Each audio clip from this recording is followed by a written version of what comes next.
Hello students, welcome to Mitchell Buddy video classes. I am K. Swapna, ACA Social Studies, working at ZPHS Srirangavaram, Mitchell Mandal. Students, today we are going to discuss about 9th class Social Studies lesson The Natural Realms of the Earth, Lithosphere Part 2. The topics we discuss in this lesson are external processes, how air and water transform the surface of the earth, work of water, work of glaciers, work of waves, work of wind, action of vegetation and human beings. Students, in the previous part, we were discussed internal process of the earth. Today, we are discussed about external processes. External forces like water and air are working vigorously to wear away the surface, and the interaction of these constructive and destructive forces gives rise to the great diversity present day landforms. But these occur very slowly. The structure of mountains, plateaus and plains keep on charging through a process known as erosion cycle or geomorphic cycle. How air and water transform the surface of the earth. Rocks were formed out of the molten material coming from the mantle of the earth. These rocks over millions of years have been shaped into valleys and plains of loose soil. River valleys cut into mountains and plateaus, etc. Actually, the hard primary rocks are broken into small pieces. These smaller pieces are cut off from the parent rock and carried lower down to other places and deposited there.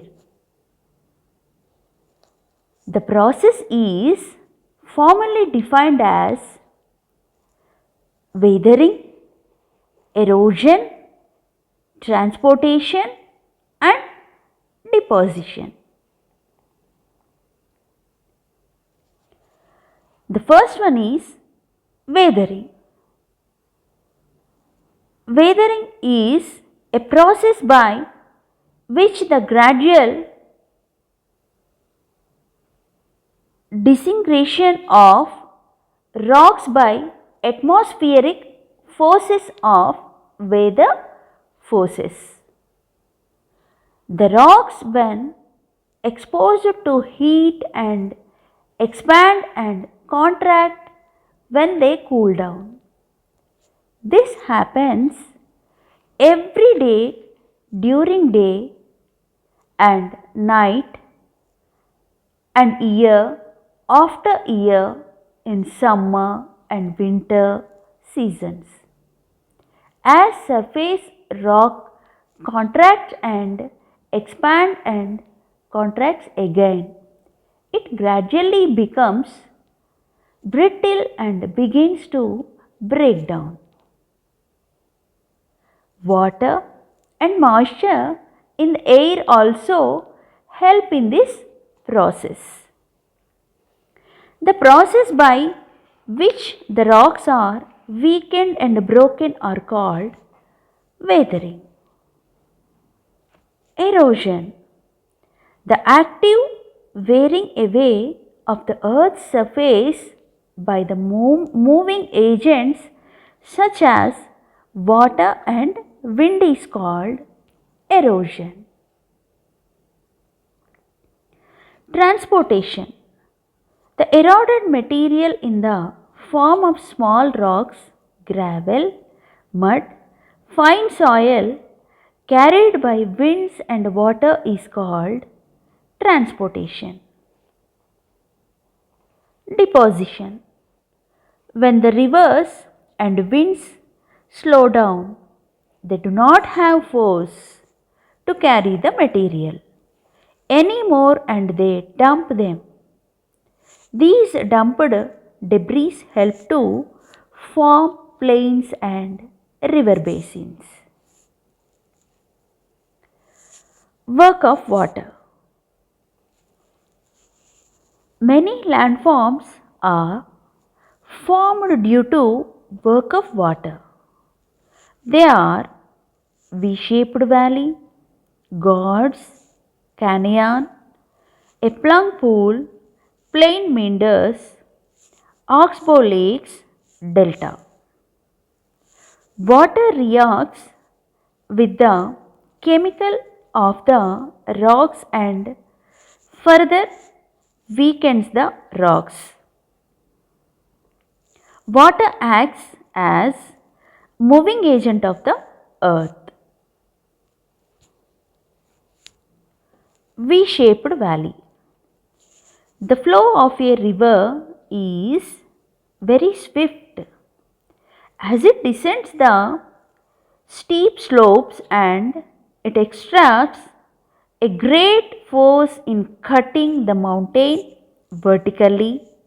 As a result, a deep valley develops narrow at bottom and wide at the top. This is called V-shaped valley. Canyon. A deep valley with a steep like slopes and is wider at its top than at the bottom is called a canyon. Biggest canyon in the world is on the river Colorado. The Grand Canyon is 466 kilometers in length. Its depth is 1.6 kilometers and width is 188 meters. Gorge. Where the rocks are very hard, the river cuts a narrow valley with steep sides is called gorges.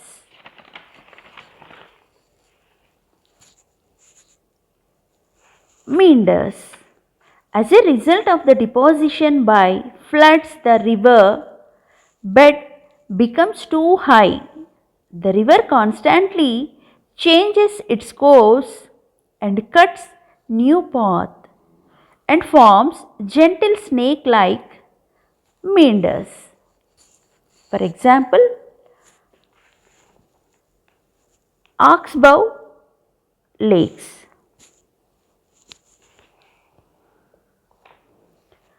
Floodplains. When the river is in floods, it cuts the soil, and when it is not in flood, it deposits slit and thus forms vast floodplains. Delta. When a river reaches the sea, the fine material is deposited at its mouth, forming a delta. The largest delta in the world is Sundarbans. It is formed at the mouth of the river Ganga and Brahmaputra. Melting glaciers. Work of glaciers. Slow moving of the mass of ice is called glacier. Glacier erodes through a process called plucking, in which it lifts pieces of rock and transport them. Through plucking and Ebrosine glaciers create a U-shaped valley. The till which cannot be carried by a glacier is deposited at various parts of the glacier. The deposition of this till is called moraines. Work of waves. The erosion and deposition by the sea waves gives rise to coastal landforms. As sea waves continuously strike at the rocks, cracks develop in them over time. Gradually, hollow caves are formed on the rocks. As these cavities become bigger and bigger, only the roof of the caves remain and form sea arches. Further erosion breaks the roof and only walls are left. These walls like features are called stacks. The steep rocky coast rising almost vertically above sea water is called sea cliff. When sea cliffs weather further, they form rugged capes by base. A cape is headland cutting out into the sea. A bay is wide-mouthed, rises in the line of the coast. The sea waves deposit sediments along the shores forming beaches, etc. Work of wind.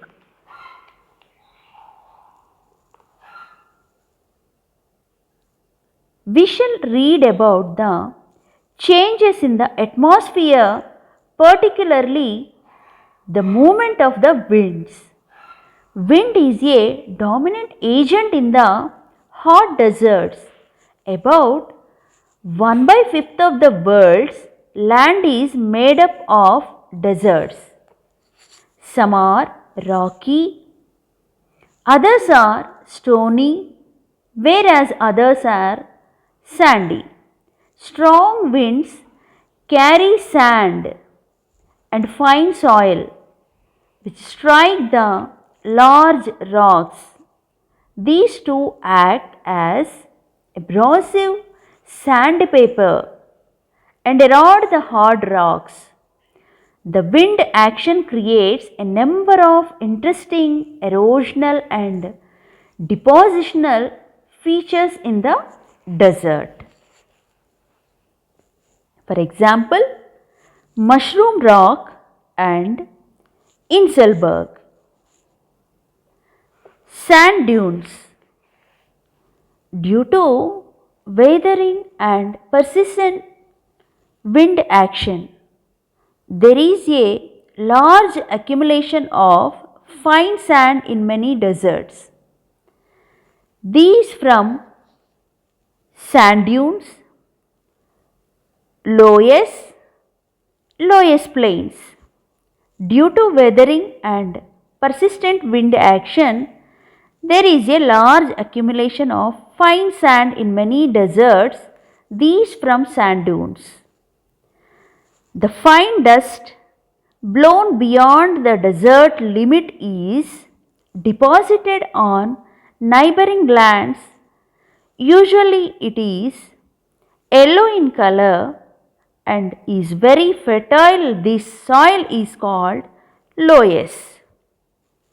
The plains formed by the deposition of loess are called loess plains. Action of vegetation and human beings. Trees, plants and grass constitute vegetation. Vegetation contribute to the weathering of rocks by driving roots into fine cracks or holes in the rocks. They also enable water and moisture to enter into rocks, which further enable weathering. On the other hand, plant or grass cover on soils prevent easy denudation or transportation of soil by wind or water. Human beings, especially after the Industrial Revolution, have had a major role in transforming the crust on which we live. Thank you.